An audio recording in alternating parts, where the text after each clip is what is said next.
Ba't mo, ba't mo inano? Para, ah, Yung sa freezer, magdidikit-dikit ko. yan sa freezer.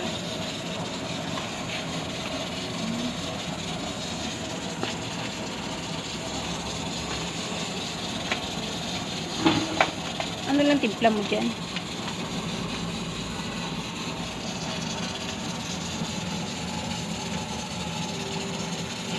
Paminta, asin, and chin.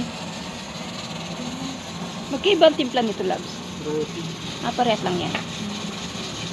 So, ilalagay sa freezer pang baon, mga kalabs.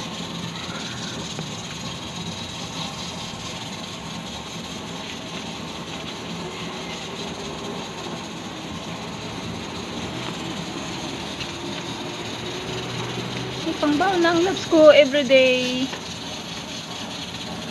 Ayan. Pang baon-baon. Kasi araw-araw po napasok ang Labs. Kailan magbaon para tipid din po. Kaysa bibili pa sa labas, no? Mahal ang ano sa labas. Bilihin, mas maiging magbaon na lang ng sariling ulam pagkain. So, ayan. At nakakasigurado pa tayong masarap ang luto natin. At yan ay sariling luto kasi.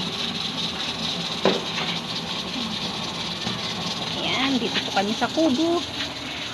Naghanda ng din kasi nagluto ang Labs.